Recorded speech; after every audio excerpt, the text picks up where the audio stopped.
Hi class, so in this video we're going to discuss the digestive system, which is assessment statements 611 through 617.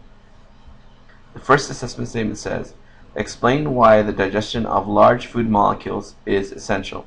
So we're taking these large molecules that are other organic matter from plants and animals, and we're breaking them down into forms that we can use in order to produce the molecules that we need in our bodies, in our cells. So we're taking the carbohydrates, the nucleic acids, the proteins, and the lipids from these other sources, and we're breaking them down into the monomers through hydrolysis reactions. And we're taking these monomers and rebuilding polymers that we need for our bodies. This is done through enzymes. So the second assessment statement says, 612, explain the need for enzymes in digestion. Molecules need to move fast enough in order to collide to produce chemical reactions. And when they move fast enough, they go from reactants into products. Now, the idea of molecules moving fast enough, that's heat. So, when the molecules are moving fast enough, these reactions happen on their own, and this is the amount of energy needed to make the reaction go, the activation energy, without an enzyme. However, our bodies aren't hot enough for the reactants to become products in almost all cases. So what we have is enzymes to reduce the activation energy to here, and what the enzymes are doing are putting the molecules in the appropriate orientation so that less heat is needed. Now, of course, our bodies are at 37.6 degrees Celsius on average, which is the temperature the enzymes were designed to work at in order to make the chemical reaction go efficiently. 613 state the source, substrate products, and optimum pH conditions for one amylase, one protease, and one lipase. And this is shown in the table on page 153 in your biology book. But to review, the amylase that you need to know is salivary amylase.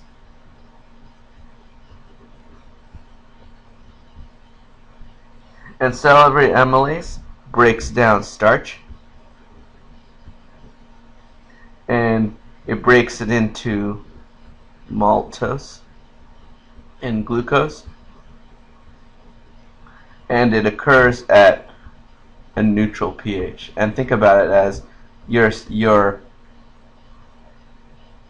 saliva is at a neutral pH, so the enzyme, the amylase, is designed to work at that neutral pH, pH 7. Pepsin is the protease that you have to know, and it breaks down proteins, and it's found in your stomach. And it breaks down the proteins into amino acids, and it occurs at pH 3. Its optimal pH is at pH 3, which is, again, thinking of the stomach, it is very acidic. So this enzyme has been designed to be efficient at that pH, at a very low pH, the acidic pH that's found in the stomach. And the lipase that you have to know is called pancreatic lipase. The pancreatic lipase is found in the pancreas, and it breaks down lipids into fatty acids and glycerol. And this occurs at a neutral pH. One thing I forgot to write in here is that the salivary amylase is found in the salivary glands in your mouth. Okay. And the next assessment statement says, draw and label a diagram of the digestive system. So my drawing here of someone's face.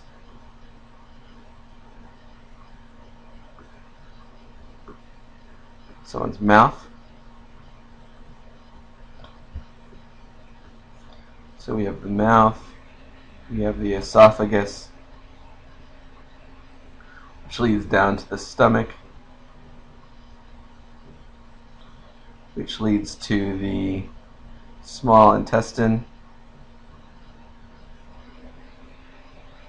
which leads to the large intestine, which leads to the anus.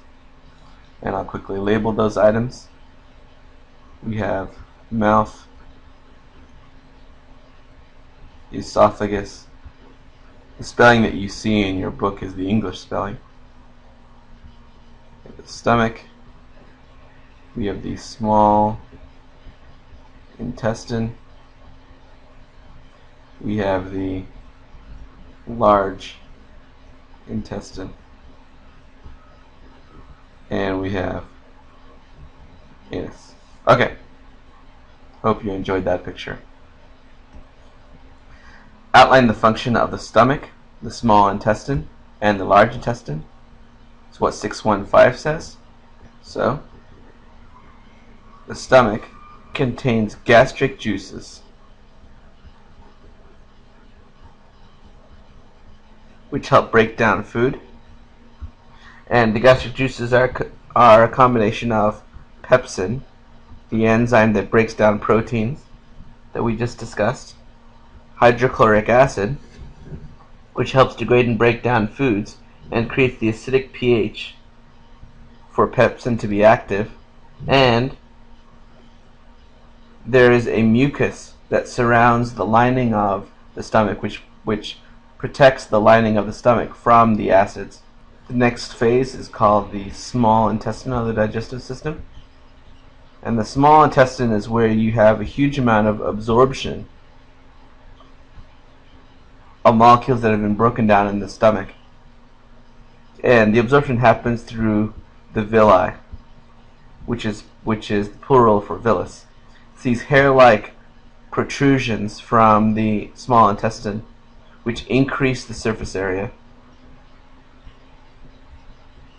And by increasing the surface area, you're increasing the absorption rate. And we'll talk a little bit more about that towards the end of this video. And the last stage here is the large intestine. And the large intestine removes water from the remaining food that hasn't been broken down and absorbed in the small intestine. It has a large amount of bacteria that help break down food and then produce nutrients that our body requires. And it creates a overall healthy environment in the large intestine. And the molecules that are not absorbed are taken from the large intestine and excreted as waste. The next assessment statement says, distinguish between absorption and assimilation. So your absorption is what happens across the epithelial to get the molecules into the bloodstream. What I mean by epithelial is that one layer that separates the alimentary canal, the inside the digestive system, to the bloodstream. And we'll see that on the next slide. Assimilation is the process of bringing those molecules to the body cells for creation of larger molecules.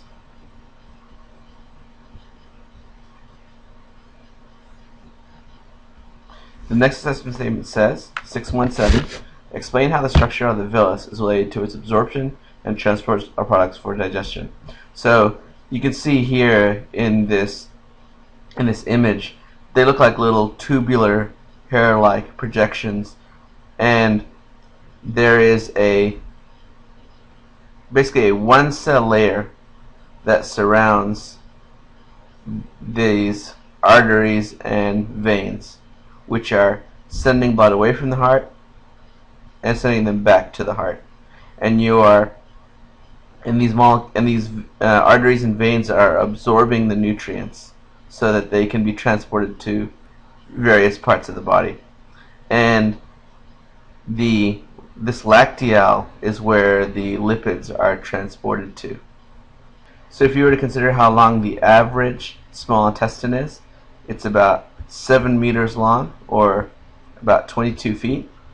So if you spread out the small intestine, because of this highly increased surface area, it's not very small at all. In fact, if you spread out the small intestine, it is 250 meters squared, or larger than a tennis court inside each one of us. So this greatly enhances the absorption of nutrients in the small intestine. So with that thought, I will leave you and see you in class. Thanks. Bye.